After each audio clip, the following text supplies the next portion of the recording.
नमस्कार दोस्तों, स्वागत है आपका हमारे YouTube channel GT defence academy पर।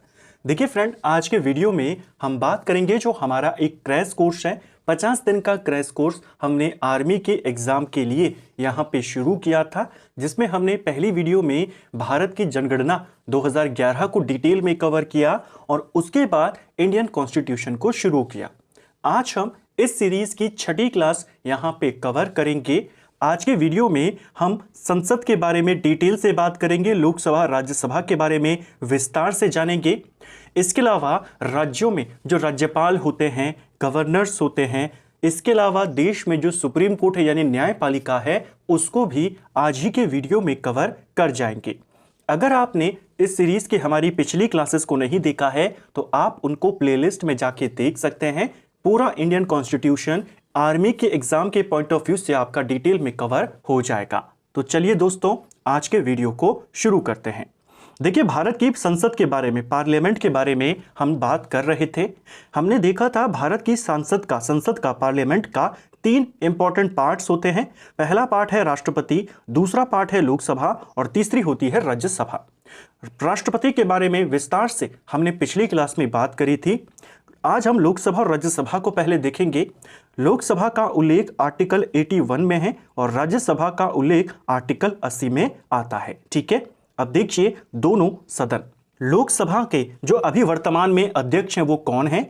लोकसभा के अध्यक्ष हैं ओम बिरला। ठीक है, राज्यसभा के अध्यक्ष कौन है? राज्यसभा में जो अध्यक्ष होता है उसे सभापति कहते हैं। वहां के सभापति वर्तमान में जगदीप धनखड़ हैं।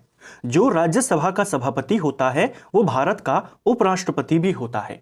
तो वर्तमान में राज्यसभा के सभापति और भारत के उपराष्ट्रपति कौन है? जगदीप धनखड़। ठीक है, जो लोकसभा है इसे संसद का निम्न सदन कहते हैं, यानी कि lower house of the Indian parliament कौन है? वो लोकसभा है। जबकि राज्यसभा को संसद का उच्च सदन कहते हैं। ठीक है, लोकसभा में अधिकतम सीटें कितनी है वर्तमान में? लोकसभा में अधिकतम सीटें 550 हैं, जबकि राज्यसभा में वर्तमान में मैक्सिमम सीटें कितनी हैं? 250। देखिए, लोकसभा में पहले टोटल 552 सीटें होती थी। 2 सीटें आंग्ल भारतीयों के लिए होती थी, लेकिन अब उनको खत्म कर दिया गया है। तो लोकसभा में अधिकतम सीटें कितनी है वर्तमान में? 550। जबकि राज्यसभा में अधिकतम सीटें कितनी हैं? 250। ठीक है, वर्तमान में कितनी सीटें हैं लोकसभा में? मैक्सिमम तो 550 है। वर्तमान में जो चुने जाते हैं लोग वो 543 सीटों के लिए चुने जाते हैं। ठीक है, मैक्सिमम 550 तक चुन सकते हैं, लेकिन होते कितने हैं अभी? 543। इतनी ही सीटों पर चुनाव भी होते हैं। ऐसे ही राज्यसभा में वर्तमान में कितने हैं सदस्य? 245। जो इलेक्शंस होते हैं, जो चुनाव होते हैं, वो 245 सीटों पर होते हैं। 5 सीटें और हो सकती हैं, लेकिन वो अभी खाली रखी गई है। ठीक है, तो यहां पर वर्तमान में 543 सीटें हैं, 7 सीटें खाली है, यहां पर 5 सीटें खाली है। जो लोकसभा होती है इसका कार्यकाल 5 साल का होता है, 5 वर्षों का होता है, जबकि राज्यसभा का कार्यकाल 6 वर्ष का होता है। ठीक है, राज्यसभा वैसे लगातार चलती रहती है। जो लोकसभा है आपकी 5 साल के बाद लोकसभा खत्म कर दी जाती है, नए सदस्यों का चयन होता है। राज्यसभा खत्म नहीं होती, लगातार चलती जाती है। राज्यसभा के सदस्यों का जो कार्यकाल होता है वो 6 साल का होता है। ठीक है, लोकसभा का सदस्य बनने के लिए आपकी उम्र कम से कम 25 वर्ष की होनी चाहिए, जबकि राज्यसभा का सदस्य अगर आपको बनना है तो आपकी उम्र कम से कम 30 साल होनी चाहिए। लोकसभा के जो पहले अध्यक्ष थे वो जीवी मावलंकर थे। लोकसभा के पहले अध्यक्ष कौन थे? जीवी मावलंकर। और राज्यसभा के पहले अध्यक्ष यानी सभापति कौन थे? जो हमारे देश के पहले उपराष्ट्रपति थे, डॉक्टर सर्वपल्ली राधाकृष्णन, वे ही होंगे। ठीक है, तो ये हमने लोकसभा और राज्यसभा के बारे में बात करी। वर्तमान में कौन है, पहले कौन थे, किस एज में आप बन सकते हैं, कार्यकाल क्या है, किसे किस नाम से जाना जाता है। ठीक है, और जो तथ्य हैं इनसे जुड़े हुए उनको देखते हैं। राष्ट्रपति के द्वारा राज्यसभा में 12 सदस्यों को मनोनीत किया जाता है। कितने सदस्यों को करते हैं? पेपर में आता है। तो राष्ट्रपति 12 सदस्यों को राज्यसभा में मनोनीत कर सकता है। ठीक है, ये जो 12 सदस्य होते हैं ये अलग अलग क्षेत्र के होते हैं, जैसे खेल के क्षेत्र से, सिनेमा के क्षेत्र से, संगीत के क्षेत्र से, समाज सेवा के क्षेत्र से, अलग अलग क्षेत्रों से होते हैं। ठीक है, लोकसभा और राज्यसभा की संयुक्त बैठक किसके द्वारा बुलाई जाती है? हमारी संसद में अगर कोई विवाद हो जाता है किसी विधेयक को लेकर, किसी बिल को लेकर के, तो लोकसभा और राज्यसभा की संयुक्त बैठक बुलाई जा सकती है। इस संयुक्त बैठक को बुलाने का काम राष्ट्रपति करेगा। ठीक है, लोकसभा और राज्यसभा की संयुक्त बैठक की अध्यक्षता कौन करता है? अब देखिए, लोकसभा और राज्यसभा हमारे पास ये दो सदन हैं। अब इन दोनों की संयुक्त बैठक बुला दी गई, यानी दोनों सदन साथ में बैठक करेंगे, राज्यसभा भी और लोकसभा भी, दोनों के सदस्य अब एक साथ बैठेंगे। अब इनकी अध्यक्षता कौन करेगा? राज्यसभा वाला या लोकसभा वाला अध्यक्ष करेगा या सभापति करेगा? तो ध्यान रखना, जो संयुक्त बैठक बुलाई जाएगी दोनों की, इसकी अध्यक्षता हमेशा लोकसभा का अध्यक्ष करेगा। ठीक है, राज्यसभा का सभापति जो होता है वो उपराष्ट्रपति होता है, और राष्ट्रपति, उपराष्ट्रपति ये संसद का सदस्य नहीं होते हैं। तो जब उपराष्ट्रपति संसद का सदस्य ही नहीं है, भले ही वो राज्यसभा का सभापति है, लेकिन वो बतौर उपराष्ट्रपति भी जाना जाता है, और बतौर उपराष्ट्रपति वो संसद का मेंबर नहीं है। और संयुक्त अधिवेशन की अध्यक्षता कभी भी वो नहीं कर सकता जो संसद का सदस्य नहीं है। तो संयुक्त अधिवेशन की अध्यक्षता लोकसभा का अध्यक्ष करता है। अगर मान लीजिए लोकसभा का अध्यक्ष उपलब्ध नहीं है, तब कौन करेगा? लोकसभा का उपाध्यक्ष करेगा। और अगर मान लीजिए लोकसभा का उपाध्यक्ष भी नहीं है, तब कौन करेगा? तब राज्यसभा का जो उपसभापति होगा वो करेगा। ठीक है, लेकिन किसी भी कीमत पर जो सभापति होगा वो अध्यक्षता नहीं कर सकता। भारत में सर्वाधिक लोकसभा सीट वाला राज्य कौन है? तो भारत में सबसे ज्यादा लोकसभा की सीटें उत्तर प्रदेश में है, यहां पर 80 सीटें हैं टोटल। भारत में सबसे ज्यादा राज्यसभा वाला सीट वाला राज्य कौन सा है? तो सबसे ज्यादा राज्यसभा की सीटें भी उत्तर प्रदेश में है, 31 सीटें हैं यहां पर राज्यसभा की। भारत में सबसे ज्यादा विधानसभा सीटों वाला राज्य कौन सा है? वो भी उत्तर प्रदेश है, 403 सीटें पूछी जाती हैं। सबसे ज्यादा विधानसभा की सीटें, लोकसभा की सीटें, राज्यसभा की सीटें कहां कहां पर हैं। ठीक है, अब बात करेंगे राज्य की कार्यपालिका के बारे में। हमने संविधान सभा की बात करी, हमने मौलिक कर्तव्यों की बात करी, मौलिक अधिकारों की बात करी, राष्ट्रपति की बात करी, संसद को देख लिया। अब राज्यों में कैसी कार्यपालिका होती है उसकी बात करते हैं। राज्यों की कार्यपालिका, संविधान में क्या प्रावधान है इसके लिए? राज्य की कार्यपालिका का वर्णन भाग 6 में आर्टिकल 153 से लेकर 167 के बीच में किया गया है। ठीक है, यानी 153 से लेकर 167 के जो आर्टिकल्स हैं वो राज्यों की कार्यपालिका से जुड़े हैं। ठीक है, राज्य कार्यपालिका में कौन कौन शामिल होता है? तो राज्यों की कार्यपालिका में राज्यपाल होता है, मुख्यमंत्री होता है, मंत्रिपरिषद होती है और महाधिवक्ता होता है। ठीक है, जैसे केंद्र में होता है। केंद्र में क्या होता है? केंद्र में राज्यपाल की जगह पर राष्ट्रपति होता है, मुख्यमंत्री की जगह पर प्रधानमंत्री होता है, मंत्रिपरिषद की जगह पर वहां पर भी मंत्रिपरिषद होती है, लेकिन वो केंद्रीय मंत्रिपरिषद होती है। महाधिवक्ता की जगह पर वहां पर महान्यायवादी होता है। ठीक है, अब राज्यपाल की बात करते हैं। राज्यपाल से जुड़े क्या क्या सवाल बनते हैं? राज्यपाल संवैधानिक प्रमुख होता है राज्य का। जैसे देश का संवैधानिक प्रमुख राष्ट्रपति है, वैसे ही राज्य का संवैधानिक प्रमुख जो होता है वो राज्यपाल होता है। ठीक है, ये केंद्र का प्रतिनिधि होता है। राज्यों में राज्यपाल केंद्र का प्रतिनिधि होता है, इसको आपने ध्यान रखना है। ठीक है, राज्यपाल जो होता है राज्य में केंद्र सरकार के प्रतिनिधि के तौर पे काम करता है। ठीक है, इसकी नियुक्ति कौन करता है? राज्यपाल की नियुक्ति राष्ट्रपति करता है। ठीक है, इसका कार्यकाल कितना है? राज्यपाल का कार्यकाल 5 वर्ष का होता है, लेकिन वो राष्ट्रपति के प्रसाद पर्यंत पद पर बना रहता है। देखिए, कोई लिखा हुआ नहीं है कि राज्यपाल का जो कार्यकाल होगा वो 5 साल का होगा। आमतौर पर 5 साल का होता है, लेकिन मुख्य तौर पर वो राष्ट्रपति की इच्छा पर, राष्ट्रपति के प्रसाद पर्यंत का मतलब है कि राष्ट्रपति की इच्छा पर अपने पद पर बना रहता है। राष्ट्रपति जब चाहे उसे हटा सकता है।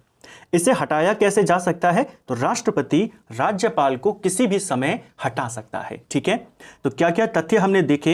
ये संवैधानिक प्रमुख होता है राज्य का, केंद्र का प्रतिनिधित्व होता है, केंद्र का प्रतिनिधि होता है, इसे राष्ट्रपति नियुक्त करता है आमतौर पर 5 साल के लिए, और कभी भी हटा सकता है। ठीक है, राज्यपाल से जुड़े और तथ्य जो आपके प्रीवियस ईयर हैं, पिछले साल आपसे पूछे गए थे।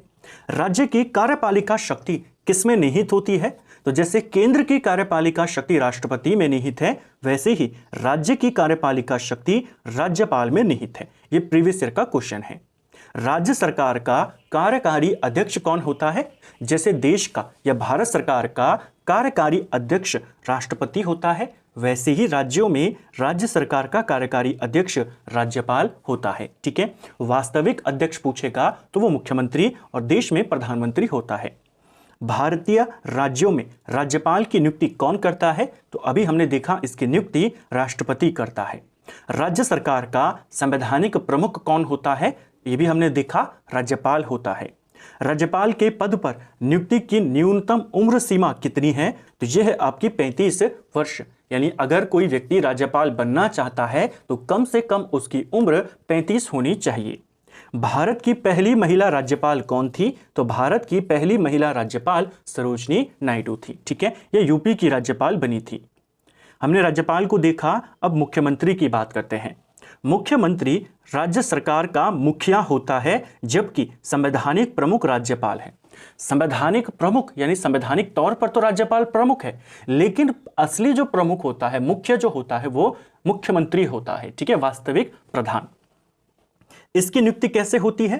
तो मुख्यमंत्री की नियुक्ति राज्यपाल करता है आर्टिकल 164 के तहत। ठीक है, देखिए मुख्यमंत्री की चयन प्रक्रिया जो है, चयन प्रक्रिया क्या है? संविधान में मुख्यमंत्री की नियुक्ति की या उसके निर्वाचन की कोई विशेष प्रक्रिया नहीं बताई गई है। ठीक है, बेसिकली मुख्यमंत्री कैसे चुना जाता है? कौन चुनता है? राज्यपाल उसे नियुक्त करता है। जो विधानसभा होती है हमारी, उस विधानसभा में जिस दल का बहुमत होता है, उस दल के नेता को राज्यपाल मुख्यमंत्री बनाता है। ठीक है, राष्ट्रपति शासन में मंत्री परिषद, जब राष्ट्रपति शासन लगता है तब मंत्री परिषद का क्या होता है? देखिए शासन तो चल रहा है राज्य के अंदर, उसका एक मुख्यमंत्री भी है और उसकी मंत्री परिषद भी है।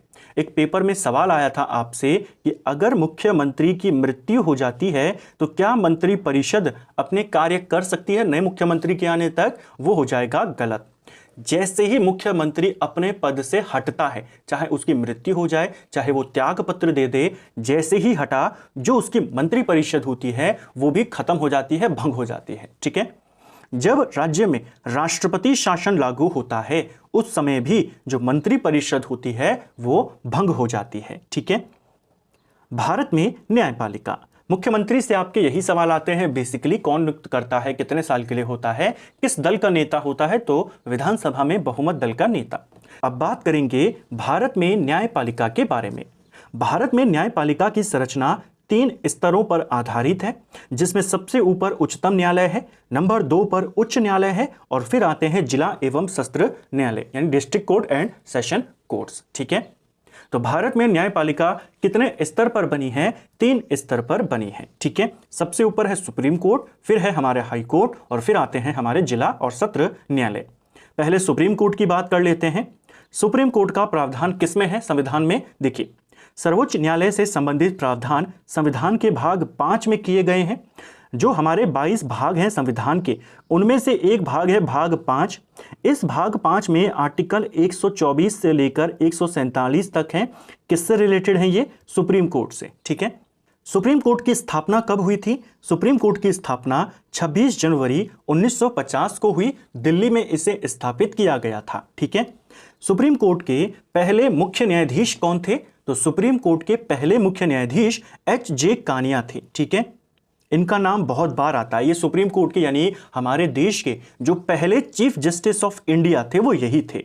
वर्तमान में मुख्य न्यायाधीश कौन है, यानी वर्तमान में चीफ जस्टिस ऑफ इंडिया कौन है? उनका नाम है संजीव खन्ना। ठीक है, इससे संजय नहीं, संजीव खन्ना करना। वर्तमान में भारत के 51वें मुख्य न्यायाधीश हैं। कौन? संजीव खन्ना। ठीक है, मूल संविधान में न्यायाधीशों की कुल संख्या 8 थी, वर्तमान में ये 34 है। सुप्रीम कोर्ट में टोटल जजेस की संख्या कितनी होती है? तो जब संविधान था हमारा बना, जब लागू हुआ, उस समय टोटल जजेस की संख्या 8 थी। आज इसे 34 कर दिया गया है। एक पेपर में सवाल आया था कि सुप्रीम कोर्ट में जजेस की संख्या को बढ़ाने का काम, कम करने का काम कौन करेगा? संसद करती है। ठीक है, यह है सुप्रीम कोर्ट। सर्वोच्च न्यायालय के न्यायाधीशों की नियुक्ति कौन करता है? राष्ट्रपति करता है, लेकिन मुख्य न्यायाधीश से परामर्श करके। जो सुप्रीम कोर्ट के दूसरे जजेस होते हैं उनको नियुक्त राष्ट्रपति करता है, जो चीफ जस्टिस होते हैं उनकी सलाह पर। ठीक है, उनसे सलाह लेता है। न्यायाधीशों को शपथ कौन दिलाता है? राष्ट्रपति दिलाते हैं। देखिए, चाहे मुख्य न्यायाधीश हो चाहे वो दूसरे न्यायाधीश हो सुप्रीम कोर्ट के, उनको शपथ कौन दिलाएगा? राष्ट्रपति। ठीक है। संविधान में कार्यकाल इनका निश्चित नहीं है। सुप्रीम कोर्ट के जजेस का कार्यकाल निश्चित नहीं है। वो 65 वर्ष की उम्र तक अपने पद पर बने रहते हैं। मान लीजिए एक व्यक्ति है जो 55 साल का है और एक व्यक्ति है जो 50 साल का है। दोनों सुप्रीम कोर्ट में आ गए। अब दोनों के दोनों 65 वर्ष के जब होंगे तब तक अपने पद पर रहेंगे, यानी यह व्यक्ति 10 साल के लिए और यह व्यक्ति 15 साल के लिए रहेगा। तो कार्यकाल फिक्स नहीं है, बस उम्र है कि अधिकतम 65 वर्ष है। जैसे ही आपकी उम्र 65 हुई आप रिटायर हो जाएंगे। ठीक है। सेवानिवृत्ति के बाद सुप्रीम कोर्ट के न्यायाधीश वकालत नहीं कर सकते। सुप्रीम कोर्ट से अगर कोई जज रिटायर होता है वो दोबारा वकालत नहीं कर सकता है किसी भी कोर्ट में। ठीक है। यह है सुप्रीम कोर्ट। अब बात करते हैं हाई कोर्ट के बारे में।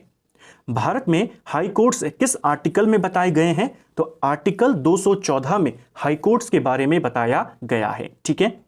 राज्यों में हाई कोर्ट होंगे, इनका प्रावधान किया गया है किसमें? आर्टिकल 214। एक चीज ध्यान रखना, देश में सुप्रीम कोर्ट होगा यह बात कही गई है आर्टिकल 124 में। राज्यों में हाई कोर्ट होंगे ये बात कही गई है आर्टिकल 214 में। और जो हमारे केंद्र शासित प्रदेश हैं वहां पर भी हाई कोर्ट बनेगा ये कहा गया है 241 में। नंबर एक ही जैसे हैं, बस आगे पीछे इनको करना है। 124 में सुप्रीम कोर्ट है, 214 में राज्यों का हाई कोर्ट है और 241 में केंद्र शासित राज्यों का हाई कोर्ट है। ठीक है। उच्च न्यायालय के न्यायाधीशों का जो कार्यकाल होता है वो 62 वर्ष की उम्र तक होता है। ठीक है। सुप्रीम कोर्ट के जजेस 65 वर्ष की उम्र तक रहते हैं, जबकि हाई कोर्ट के जजेस 62 वर्ष की उम्र तक रहते हैं। उच्च न्यायालय के न्यायाधीश राष्ट्रपति को अपना त्यागपत्र देते हैं। जो हाई कोर्ट है, सुप्रीम कोर्ट के जजेस तो राष्ट्रपति को त्यागपत्र देंगे, लेकिन जो हाई कोर्ट होते हैं राज्यों में, इनके जजेस की नियुक्ति और त्यागपत्र का क्या? ध्यान रखना, जो सुप्रीम कोर्ट के जजेस हैं उनको नियुक्त करने का काम भी राष्ट्रपति करता है, शपथ भी राष्ट्रपति दिलाता है और त्यागपत्र भी राष्ट्रपति को ही देते हैं। हाई कोर्ट के जो जजेस होते हैं इनको शपथ राज्यपाल दिलाता है, नियुक्त इनको राष्ट्रपति करता है, ये अपना त्यागपत्र राष्ट्रपति को ही देंगे। इनको भी नियुक्त राष्ट्रपति करेगा, लेकिन शपथ कौन दिलाएगा? राज्यपाल। लेकिन ये अपना इस्तीफा राज्यपाल को नहीं देते, इस्तीफा ये राष्ट्रपति को ही देंगे। ये एक इंपॉर्टेंट पॉइंट है जो आपसे पूछा जा सकता है। इसके अलावा ये तो हमने हाई कोर्ट की बात करी। राज्य कार्यपालिका का एक और इंपॉर्टेंट अंग है, वो है महाधिवक्ता, और भारत में केंद्र में जो आता है वो महान्यायवादी आता है। तो अब महान्यायवादी की बात यहां पे करते हैं। अनुच्छेद 76 ये भारत के लिए महान्यायवादी की बात करता है। ठीक है। यानी भारत का एक अटॉर्नी जनरल होगा। अटॉर्नी जनरल कौन होता है? ये देश का सबसे बड़ा विधि अधिकारी यानी कानूनी अधिकारी होता है। इसका उल्लेख आर्टिकल 76 में है। आर वेंकट रमणी वर्तमान में ये भारत के महान्यायवादी हैं। ये एक प्रीवियस ईयर का सवाल है। आर्टिकल 148 भारत के नियंत्रक एवं महालेखा परीक्षक के बारे में बताता है। जो नियंत्रक एवं महालेखा परीक्षक होंगे यानी सीएजी होंगे, इनका उल्लेख किसमें है? आर्टिकल 148 में। वर्तमान में भारत के सीएजी कौन है? संजय मूर्ति वर्तमान में भारत के सीएजी हैं। आर्टिकल 280 किससे जुड़ा हुआ है? ये वित्त आयोग से जुड़ा हुआ है। देखिए, राष्ट्रपति के लिए कहा गया है कि राष्ट्रपति आर्टिकल 280 के तहत हर 5 साल में एक वित्त आयोग का गठन करेगा। ठीक है। जो लेटेस्ट वित्त आयोग बना है वो 16वां वित्त आयोग है, जिसके अध्यक्ष कौन बनाए गए हैं? अरविंद पनगड़िया बनाए गए हैं। ये भी एक प्रीवियस ईयर का सवाल है। ठीक है। 16वां वित्त आयोग बना है, ये लेटेस्ट वित्त आयोग है और इसके अध्यक्ष अरविंद पनगड़िया हैं। तो इसको भी आपने ध्यान रखना है। ठीक है। तो फ्रेंड्स, ये था हमारा आज का वीडियो जिसमें हमने संसद के बारे में, न्यायपालिका के बारे में, मुख्यमंत्री के बारे में, राज्यपाल के बारे में डिटेल से बात करी। उम्मीद करता हूं आपको आज का वीडियो पसंद आया होगा। अगर आपको ये वीडियो पसंद आई है तो वीडियो को लाइक करें, चैनल पर नए हैं तो चैनल को सब्सक्राइब करें, अपने दोस्तों के साथ शेयर करें। वीडियो आपको कैसा लगा कमेंट बॉक्स में हमें जरूर बताएं। Thank you friends.